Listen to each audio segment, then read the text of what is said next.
வணக்கம், நான் Jayachitra. Welcome to J home channel. பொதுவாகவே பசி எடுக்கிறப்ப ஏதாவது ஸ்நாக்ஸ் சாப்பிட்லாம் போல் இருக்கும். நம்ம இன்றைக்கி பார்க்க போகிற ரெசிபி ஸ்நாக்காகவும் சாப்பிட்லாம், பிரேக்ஃபாஸ்ட்டு டின்னருக்கும் செஞ்சு சாப்பிட்லாங்க. காரசாரமான மசாலா மக்ரோனி பாஸ்தா தாங்க. வாங்க வீடியோக்குள்ளே போகலாம், எப்படி செய்கிறதுன்னு பார்க்கலாங்க. இப்போ ஒரு பாத்திரத்தில் 2 கப் அளவுக்கு தண்ணி விட்டு கொதிச்சிட்ருக்கு. அதில் 1 கப் அளவுக்கு நான் பாஸ்தா எடுத்துருக்கிறேன். இது 150 கிராம் அளவு வரும்.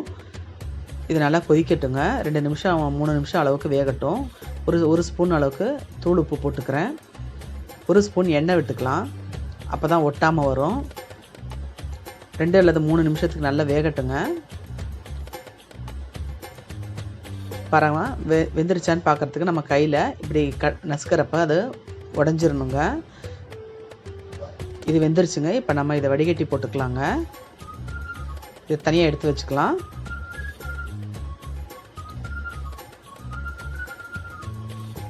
இப்போ நம்ம இது கூட எந்த அளவுக்கு காய்கறி வேணால் சேர்த்தலாங்க. நான் 1 cup carrot, 1 cup beans, 1 cup குடமிளகா, 1 கப் வேக வச்ச பச்சை பட்டாணி, 1 பெரிய வெங்காயம் பொடியாக நறுக்குனது, 4-5 பச்சை மிளகா காரத்துக்கு தகுந்த மாதிரி எடுத்துருக்கிறேன். உங்களுக்கு எவ்வளோ தேவையோ எடுத்துக்கோங்க. 3 தக்காளியை அரைச்சி எடுத்துருக்கிறேன் புளிப்புக்காக. ஒரு கடாயை அடுப்பில் வச்சுருக்கிறேன். 4 டீஸ்பூன் அளவுக்கு எண்ணெய் சேர்த்துருக்கிறேன். எண்ணெய் காஞ்ச உடனே 1 பெரிய வெங்காயம் பொடியாக நறுக்குனதை சேர்த்துக்கிறேன். கூடவே குடமிளகா, பச்சை மிளகா, கேரட்டு, பீன்ஸு, பச்சை பட்டாணி, மற்ற எல்லா காய்கறிகளும் சேர்த்துக்கிறேன்.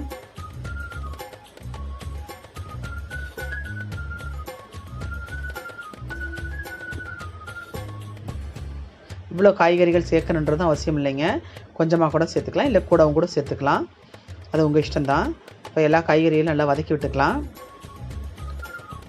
கொஞ்சமாக 1/2 ஸ்பூன் அளவுக்கு சால்ட்டு சேர்த்துக்கலாம். காய்கறிகள் சீக்கிரமாக வேகும். இப்போ காய்கறிகள்லாம் ஓரளவுக்கு நல்லா வெந்துட்டுருக்குங்க.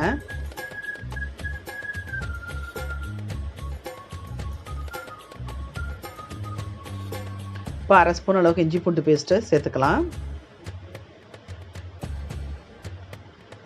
கூடவே 1 ஸ்பூன் மிளகாத்தூள் சேர்த்துக்கலாம். நான் காஷ்மீர் சில்லி மிளகாத்தூள் சேர்த்துருக்கிறேன். 1 ஸ்பூன் கறி மசால் தூள், 1/2 ஸ்பூன் அளவு கொத்தமல்லி தூள், 1/2 ஸ்பூன் அளவுக்கு பெப்பர், 1/2 ஸ்பூன் அளவுக்கு ஜீரக பவுடர் எல்லாத்தையும் சேர்த்து நல்லா வதக்கி விட்டுக்கிறேன்.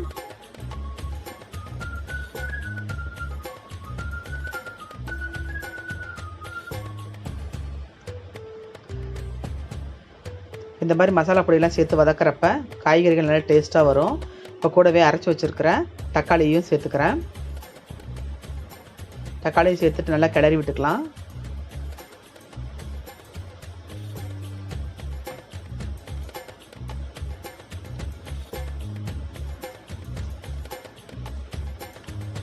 தக்காளியெல்லாம் பச்சை வாசனை போகிற அளவுக்கு நல்லா வதக்கி எடுத்துக்கலாம்.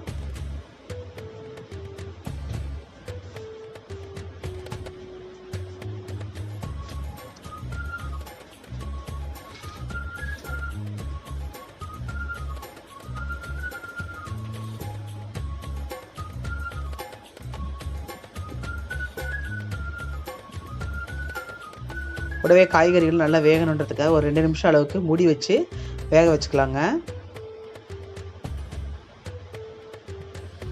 2 நிமிஷம் கழித்து திறந்து பார்த்துட்டு நல்லா கிளறி விட்டுக்கலாம்.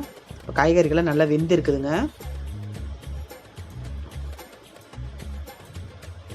இப்போ நம்ம வடிகட்டி எடுத்து வச்சுருக்கிற பாஸ்தாவை கொஞ்சம் கொஞ்சமாக இது கூட சேர்த்துக்கலாம்.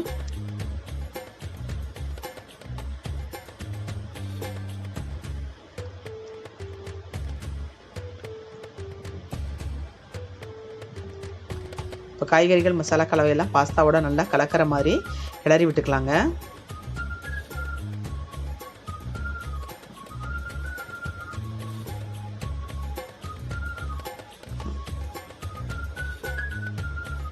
பாருங்கள், எல்லாம் மிக்ஸ் ஆகி நல்லா கலந்துருச்சு.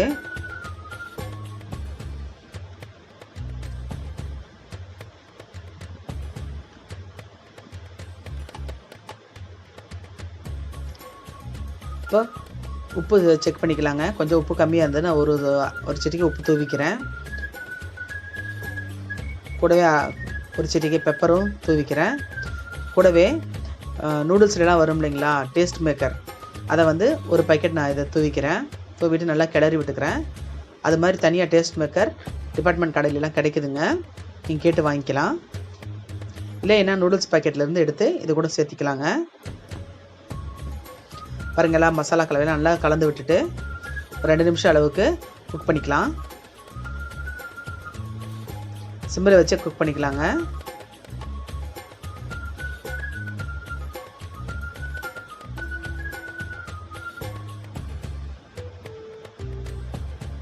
இது மாதிரி ஈவினிங் டைமில் ஸ்நாக்ஸாக குழந்தைங்களுக்கு செஞ்சு கொடுக்குறப்ப குழந்தைங்க விரும்பி சாப்பிடுவாங்க. கடைசியாக இறக்குறப்ப கொத்தமல்லி தழையை தூவி விட்டு இறக்கிடலாங்க. பாருங்கள், சூப்பரான காரசாரமான மசாலா மக்ரோனி பாஸ்தா ரெடி ஆயிடுச்சுங்க. இந்த மாதிரி நீங்களும் உங்கள் வீட்டில் ட்ரை பண்ணி பாருங்கள், கமெண்ட்டில் சொல்லுங்கள். பாருங்கள், சுட சுட மக்ரோனி பாஸ்தா ரெடி ஆயிடுச்சுங்க.